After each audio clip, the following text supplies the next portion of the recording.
And so I made the two-stage model a part of my own theory in a 1985 book, but only a part, and I tried to go beyond it. And this is where it gets dicey. I'm even more convinced today through the work of Heisenberg as well as others at this conference and so on, that the two-stage model is an important part of any adequate theory of free will. And then indeed that it's also an important and crucial step in the evolution of human freedom. Perhaps the first, if it's all the way down in those early organisms that Martin talked about. The ability to randomize in lower organisms affords them flexibility and creativity as it does for humans. But I believe, as I did in the 70s, that a number of other steps are needed to get from this first crucial evolutionary step to full evolution of free will in human beings, and that the two-stage model must be folded into a larger picture. That's the idea. That picture is presented in my paper as follows. And here again, I have to summarize. One must note first that indeterminism doesn't have to be involved in all acts done of our own free wills, which we're ultimately responsible. Most everyday acts, it's not even involved. It's muted, it's damped. If that was so, human behavior would be a good deal more haphazard than it is. Not all acts of free will have to be undetermined, but only those by which we made ourselves into the kinds of persons we are, namely those self-forming actions I talked about. Now, I believe these undetermined self-forming actions occur at those difficult times in life when we're torn between competing visions of what we should do or become. Perhaps we're torn between doing the moral thing or acting from ambition, or between powerful present desires and long-term goals, or we're faced with difficult tasks for which we have aversion. I think these are very common. They happen every day, as a matter of fact. Just getting up in the morning, this morning, for example, after 4 hours of sleep is a good example. In all such cases, we're faced with competing motivations and have to make an effort to overcome temptation to do something else we also strongly want. There's tension and uncertainty in our minds about what to do at such times, I suggest, that opens a window to the influence of background indeterministic neural noise. And again, I don't say one quantum event. No, background noise, I think, is what we need indeed, just as Bob suggested, which is normally muted or damped when we act from settled motives and character. The uncertainty and inner tension we feel at such soul-searching moments of self-formation would then be reflected in the indeterminacy of our neural processes themselves. When we decide under such conditions, the outcome will not be determined because of the preceding indeterminacy. And yet it can be willed and hence rational and voluntary either way, owing to the fact that in such self-formation, the agent's prior wills are divided by conflicting motives. I give the example here of a businesswoman conflicted about helping an assault victim in an alley and going on to an important meeting. An inner struggle ensues between her conscience and her career ambitions. If either choice is made, it will be the result of an effort to overcome the strong temptation to make the other choice. When we, like the woman, decide in such circumstances, and the indeterminate efforts we're making become determinate choices, we would make one set of competing reasons or motives prevail over the others then and there by deciding. In such cases, as I show, indeterminism would function as an obstacle to success without precluding responsibility. I offer other examples to show this. For example, of trying to solve a mathematical problem with some indeterminacy in one's neural processing. Other examples of the assassin and the husband illustrate the same point. The assassin may miss the prime minister if he aims with a high-powered rifle from a distance, and the husband failed to break the table when he's arguing with his wife and gets really angry and swings his arm down upon it. He may not break the table as well because there are perhaps some undetermined quantum events going on in his arm swing, making the momentum of his swing indeterminate, and so on. And the assassin may be a little shaking, and so on. So the assassin may miss and the husband fail to break the table because of some undetermined events. Yet if they succeed, they can be held responsible because they intentionally and voluntarily succeeded in doing what they were trying to do, even though it was undetermined what they did. It would be a poor excuse for the husband to say, I use this poor excuse for the husband to say to his wife, I didn't do it, chance did it. But even though it was a matter of chance that it happened, literally a matter of chance that it happened, and it's a terrible excuse to say chance did it and I didn't. And that's a very important. What have I done here? I have enfolded the indeterminate, and this is my basic problem with the two-stage model. He's got free and then will.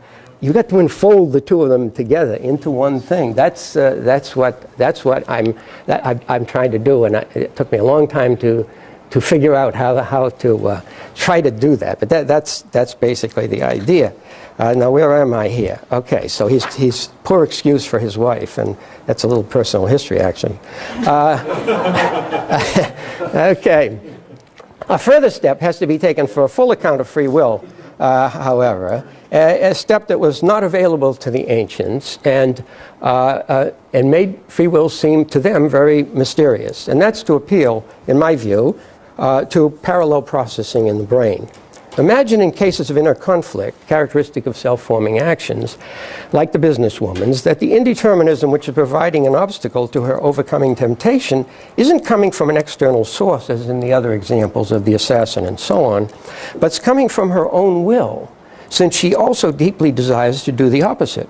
Imagine in such cases of self-formation, competing neural networks, each influencing the other and representing the agent's conflicting motivations. The input of one of these networks consisting in the woman's reasons for acting morally and stopping to help the victim, the input of the other, her ambitious motives for going on to her meeting. The indeterministic noise, which is an obstacle to her making one of the choices, would be coming from her desire to make the other and vice versa. The indeterminism thus arising from a tension-creating conflict in the will, which is characteristic of self-formation. In such circumstances, when either of these pathways reaches an activation threshold, which amounts to choice, it would be like solving a cognitive task through effort by overcoming the background noise produced by the other. I argue in the paper, and have shown at greater length in my 1996 book, that in such conditions, the choices, whichever one is made, would not be inadvertent or accidental, or capricious or merely random, because they would be willed by the agents either way when they are made, and done for reasons either way, reasons the agents then and there endorse. I also argue at some length in the book that these conditions taken together rule out each of the reasons we have for saying that agents do not have control over their actions and are consequently not responsible for them. Reasons such as compulsion, coercion, constraint, inadvertence, accident, control by others, and so on. Okay. Does it make sense to talk about agents simultaneously engaging in multiple cognitive tasks in this manner? Well, much current scientific evidence points to the fact that the brain engages in such parallel processing in cognitive tasks like perception and recognition. If this takes place on the input side of the cognitive ledger in perception and recognition, I suggest, it may take place on the output side as well in practical reasoning and deliberation. Such a capacity, I believe, is essential to the exercise of free will. In cases of self-formation, agents are simultaneously trying to resolve plural and competing cognitive tasks. They are, as we say, of two minds. And you can feel this when you are debating a difficult issue. We say they are of two minds, yet they are not two separate persons. They are not dissociated from either task. The businesswoman who wants to go back to help the victim is the same ambitious woman who wants to go to her meeting.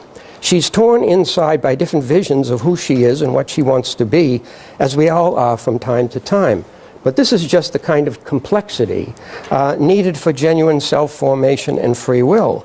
And when she succeeds in doing one of the things she's endeavoring to do, she will endorse that as her resolution of the conflict in her will, voluntarily and intentionally, not by accident or mistake. Note that these reflections give us the beginning of an answer to the further question asked earlier about how one might get from the randomly generated action that Heisenberg postulates as characteristic of many living things to what philosophers have traditionally called the freedom of the will in more complex beings like us. Such randomly generated action in living things would provide an evolutionary template for the development of free will. But what one would have to add to it are other rational and reflective capacities to imagine different possible ways of acting. Bob mentioned some of these different ways of acting, and also different internal perspectives of visions of who one might be. That is, to imagine, as I put it earlier, creatures like ourselves who could be from time to time figuratively of two minds without being two separate persons. Being such creatures would require more than mere intelligent behavior and acting in pursuit of values. It would in addition require capacities for higher order evaluation and reflection, and the distinct possibility of different internal goals. In the latter part of the paper, I respond to a series of objections to this view, and I obviously can't go over them all. One of them is that if something happens merely as a matter of luck, it could not therefore be something in your control and some in your action. I try to answer that as best I can. It's been a standing objection to my view. And another objection is that we are not introspectively aware of performing multiple cognitive tasks in such choice situations. And I'm not claiming that we are. Well, what persons are introspectively conscious of when making self-forming actions is that they are trying to decide about which of several options to choose, and either choice is a difficult one because there are resistant motives pulling them in different directions that will have to be overcome whichever choice is made. In such introspective conditions, I'm theorizing that what's actually going on underneath is a kind of parallel processing in the brain that involves separate endeavorings to resolve competing cognitive tasks. The larger point here is that introspective evidence cannot give us the whole story about free will. If we stay on the surface, things are likely to appear obscure or mysterious. Something comes out, as free will has so often appeared down through the centuries. What's needed is a theory about what might be going on behind the scenes when we exercise free will, not merely a description of what we immediately experience. And in this regard, new scientific ideas can be a help.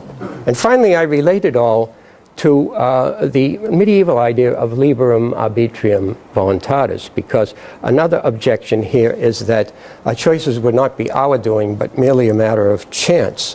And it would seem be arbitrary. This is a very strong objection. It's been made by Al Mealy, among others, under the guise of the luck objection, namely that such choices would be arbitrary. Since agents can't, in principle, have sufficient or conclusive prior reasons for making one choice rather than the other. I argue that this is not a defect, but an essential feature of free will, and I'm almost done.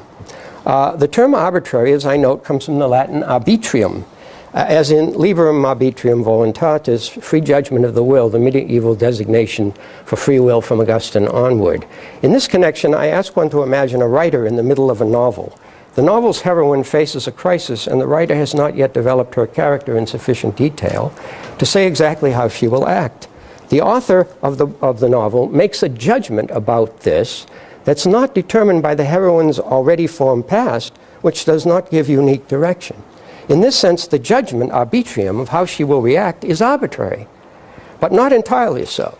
It had input from the heroine's fictional past, and in turn gave input to her projected future. In a similar way, agents who exercise free will are both authors and characters in their own stories all at once. By virtue of self-forming judgments of the will, arbitria voluntatis, SFAs as I call them, they are arbiters of their own lives, making themselves out of a past that, if they are truly free, does not limit their future pathways to one. Thanks.